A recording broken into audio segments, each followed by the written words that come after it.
Hey there, I'm taking a little bit of a break from the yard work. I'm here shoveling old broken down mulch that was full of weeds, getting rid of it, and it's pretty hot and sweaty. It's a warm summer day in Australia in January in Brisbane, Queensland. It was probably around 30 degrees right now, and I think time wise, where are we at? Yeah, 1:30. So it's hot.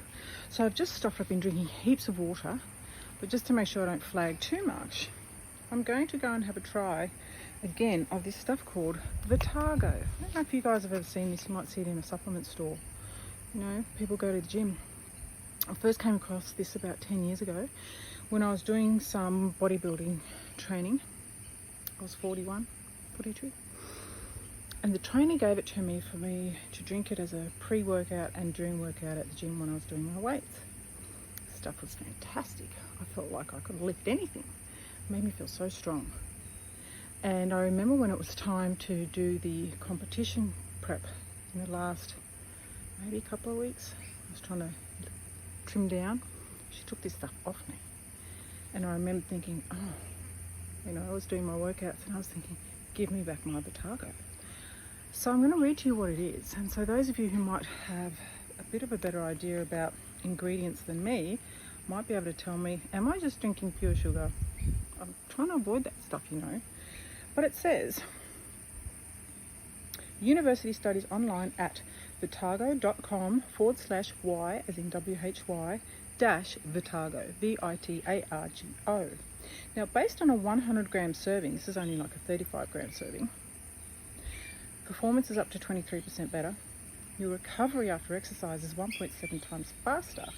And your speed, I imagine if you're pelting down a racetrack, is 2.3 times faster, which is probably why I felt so good when I was actually in the gym. So you put it into a bottle with a shaker ball, room temperature, put it in there, shake it all around. And this stuff it's a fractionated amylopectin starch. And when I hear starch, I think carbohydrate, I think simple sugars. So that's what makes me think, could just be drinking sugar here. So per serving, which is 78 grams, which is 2 scoops, I've only got one in here, it says there's 280 calories.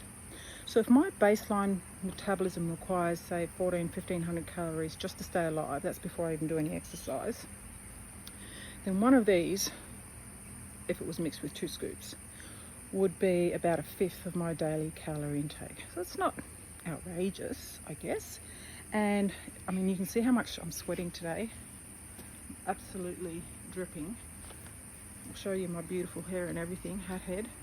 So I'm thinking that I can probably afford to have this stuff today. It's not an everyday food, but if it means that I'm just not going to shatter to pieces with exhaustion, I think that might be okay every now and then. Anyway, I'll see how I go with the gym in it as well. Again, I'm going to go back to the gym, but that's another video. I'll tell you about that another time. But yesterday was pretty exhausting. I'm 52, if you haven't met me before.